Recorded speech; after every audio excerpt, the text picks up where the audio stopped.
by the philosophy, the strategy of community policing and community safety partnership. And from then onwards, I ensured that I initiated and attended over 13 town hall meetings across the state to sell that policing plan, to sell my concept of policing, my strategy of policing to the people. Unfortunately, the people have understood and are now partnering with us. If there is reduction in crime, it is because the people are now partnering with the police. You know, partnership is a very key element in community policing and safety partnership. Before now, that partnership was very low. And the reason was simple. Over the years, the police, for whatever reason, had lost the trust and confidence of the people. And for community policing to take root, there was need for us to win back the trust and confidence of the people, which was what I set out to do.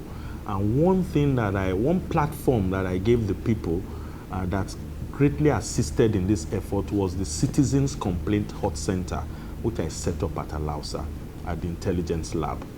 At Alausa, at the Intelligence Lab, we have this Citizens Complaint Hot Center now with 10 dedicated lines.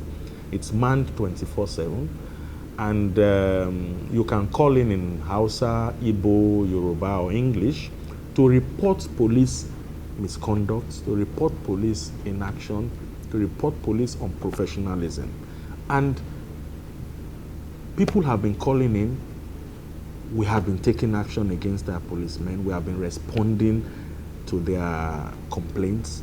And by so doing, we have noticed that there's now more acceptance of police activity. And how am I measuring this? It's because of the inflow of information.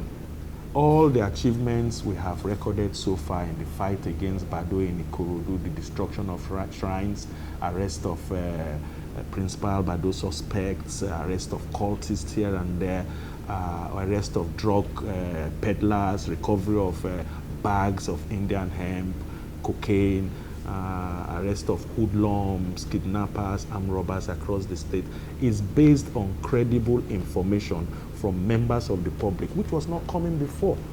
So I intend to deepen community policing. I intend to deepen community safety partnership because it is working in the state. The partner of the community police approach seemed to have caught up with the idea and agreed that it is a working strategy that could be adopted in other parts of the country. Well, it will go a long way. It may not be the final solution, but it's going to be a contributory factor, at least where there's bound to be misunderstanding among a group of people coming together. You know, people moving from different parts of another world to another world. You see, it's bound to happen. Where there's misunderstanding and there's a law enforcement establishment around, you see, they can easily intervene and let the people understand that, you know, taking lives of innocents is not the solution to their problem. Rather, we must sit down to dialogue and talk to ourselves and find a way of finding amicable solution to whatever issues that we may have. Collaboration is in so many forms. We relate often.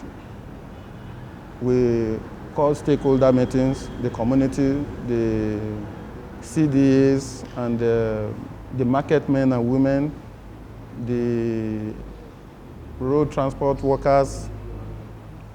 There's different groups, the Okada, the ordinary citizens of the community. We call stakeholder here. The security agencies are invited.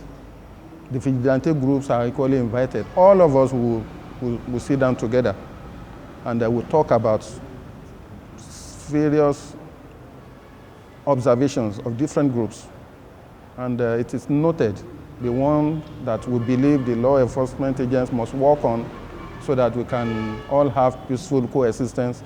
We'll relate it to them and they work on it. And if there's any solution, any problem, they still come back to us and we'll find a way of, you know, finding solution to whatever we observe is the problem. And it is not only at their level, the officers, the senior officers at the level, to the Commissioner of Police level, we have had a very, very good relationship. And I think that is what I can say is the outcome of the approach of the present Commissioner of Police in Lagos State, who, since he came into office, has been emphasizing wanting community policing. And he's not the type that is sitting in his office. You will always see him on the move. So when I see people like that, criminal will find it difficult to find a solace anywhere. So it has been a collaborative work yielding positive results. The work of Squadron 63 in Igbobo is obviously appreciated, but analysts say for a lasting peace in Ikorodu and Lagos, other factors should be considered.